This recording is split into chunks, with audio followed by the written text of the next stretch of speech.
Hi, I'm Peg Mansfield, and this is Up to Something. Today's segment is called Seriously, and what we have here is a group of kids from middle school and high school in Guilford that we get together and just talk about different things that are bothering us. So I'd like to introduce my crew to you right now. We've got Hunter, Jonathan, Tyler, Carson, and Luke. And we're going to talk about different things that are, guys, really? Seriously? The phones? Okay, all right. The phones.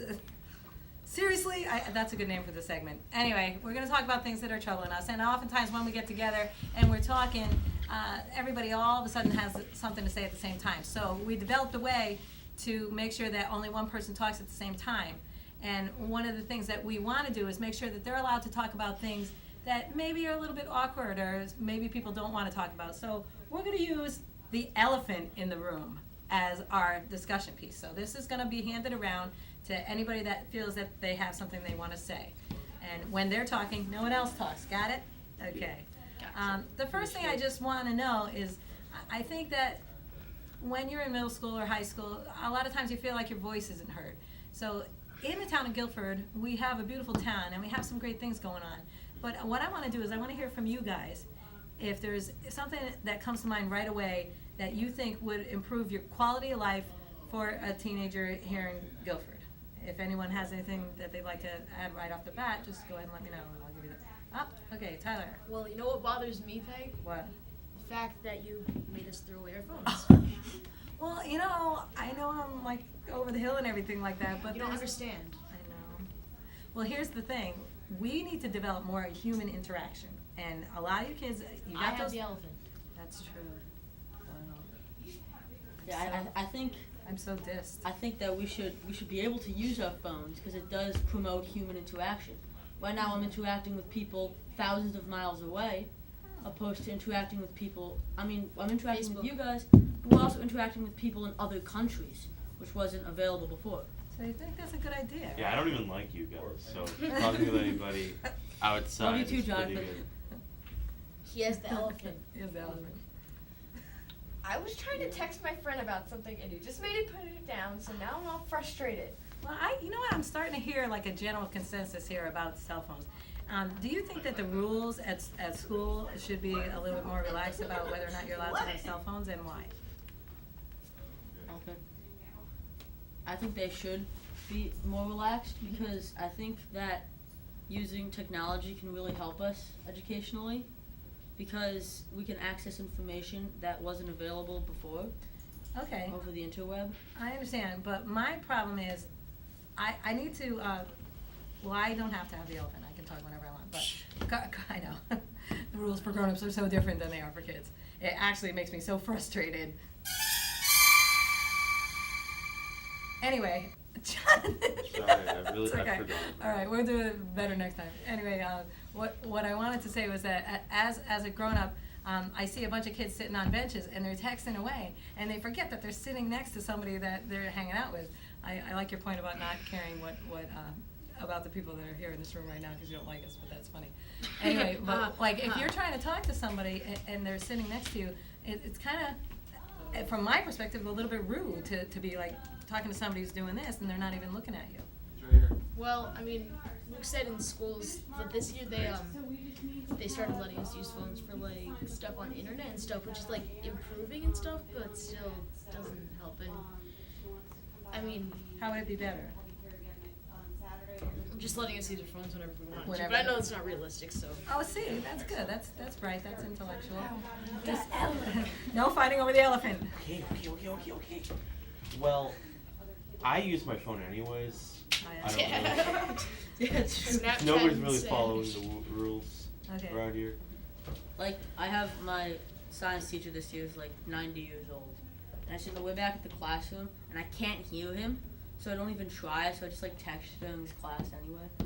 Do you think there's a better way that you can handle that situation? I mean, just, and realistically, I think that's funny, and I've been in a classroom with an 87-year-old music teacher, and she was partially deaf and couldn't tell if somebody was singing off key, but, so I relate. But is there a better way that you can handle that? Maybe ask to be moved to the front or something like that? Yeah. All right, I totally get it. But like, Back of the room is more. kind of gets me frustrated, like when I'm like sort of. Last night I was eating sushi and there was this group. I love There was sushi. this like sushi's good, right?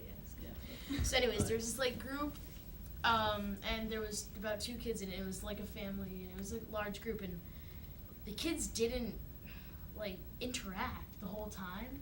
Okay. And it was really stupid, and I kind of just, I like to be able to use my phone during dinner, but I realized that that's, like, not right, and you should use dinner as a time to actually talk to your parents, because you don't talk to your parents that much either. Anyways, but it just kind of frustrated me.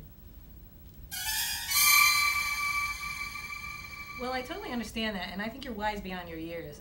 I have to say that's a statement that really is what I'm getting at here. So, on to another topic. I would like to say that when I was in middle school, sometimes there was kids that always seemed to get away with everything, and they, nowadays terms, they would be considered bullies, and they'd probably be expelled because they would like shove people in lockers and stuff. But you can be mean to other kids and not actually punch them or shove them into a locker. But it bugged me that those kids they seem to always get away with everything. What I want to know from you guys is there stuff socially in school that goes on that, here, Carson, you haven't said anything, Drop the elephant. that maybe is something that you would like to see improved in your school, social-wise? Well, there used to be a kid who was really mean called JJ, and he just blamed things on other kids, which... What happened to JJ? Back to you. He's not with us anymore. Wait. Okay, a moment for JJ.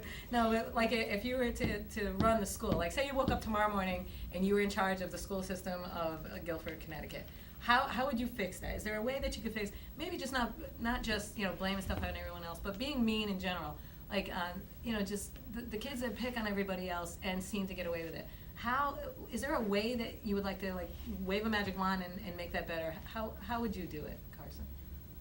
Maybe just don't let the kids be unoccupied. Oh, really? Yes. Okay, Give that's a them great work to idea. do. Just make sure they're busy. You're closer.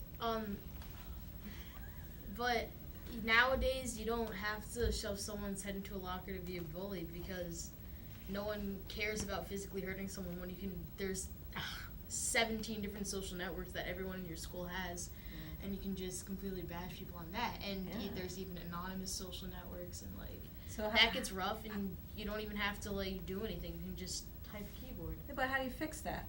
How do you fix that? Wait, how do you fix that? Kill 'em. Like, what would you do to prevent that? I mean, what if your little sister or I have nephew the or whatever? solution. Okay, good, because that bothers me, because he just said the word anonymous network. I mean, you can bully the heck out of somebody, and Yeah. there's been news reports that people have hurt themselves or even worse, committed suicide because they've been bullied on the internet. So right here, right now, if you guys could fix that problem, how would you do that? I mean, all kidding aside. Well, last year, I remember, it was in 7th grade, my language arts teacher said that over the summer they had actually gotten the authorities involved, and now anything that is said over Facebook, if you print it out and bring it into school, people could get involved with the police. Well, that's good. Like, what if Is I it mean, just Facebook or any social network? Any non-anonymous social network. I Okay. remember last year one kid he was being racist over Facebook, and he got in a lot of trouble with the police. that bothers you, racism, right? Yeah, that's yeah. it. I know. I have a couple kids in middle school, and the one thing that really, really bugs them is racism. Anyism. The other thing I was going to ask you is the anonymous networks. How about you pass the word to stay off them? Because if they can be harmful to somebody else, they can be harmful to you at one point. So maybe stay away from the anonymous networks. I know that it might be more fun to be able to say stuff you never have to account for, but what you're doing is you're supporting a venue, a format that that can hurt somebody that you care about or even yourself. Go ahead. Well, I've been kind of catching on about the difference between boy and girl, like what their version of bullying is. I've noticed that guys are more like pushing and shoving and stuff like that, and girls it's more kind of personal, which I try not to let it bother me, but sometimes if they go too far, it gets really bad. And What do you do about it when that happens? well, half of the time I just ignore them. I just like walk away, and I think it's the right thing to do. Oh, that's a great idea. But if it gets too far, like if they bring my friends or my family into it, that's when it gets really bad. And we've had a couple of girls who didn't come to school because they were afraid of what was going to happen. Yeah, I think that talking about it, guys, is really the most important thing. Talk to somebody you trust. Talk to like a grown-up or somebody. You know, if you feel awkward about your parents, talking to them, there's got to be like a social worker at school or an older person that can help you, because holding it in, ignoring it if you're a strong character is a good idea, and walking away and just letting it go. But if you let it build up inside and you don't talk to anybody about it, really bad things can happen, and I don't want to see that ever happen to anyone. On a lighter note, I think our segment today went well, but in the future I'd like to be able to offer this format to anybody in middle school or high school here in Guilford or on the shoreline that wants to be a part of this. We're also considering making a studio audience, and we'd love to have some volunteers to work cameras. In fact, it's so frustrating that we don't have anyone on camera right now. But you guys, I really appreciate you opening up here today, and we'll see you again on Seriously Up to Something. See, that made me post it on Facebook. Okay, you can use your phones again. Sweet. Cut. Give me my phone. Give me my phone.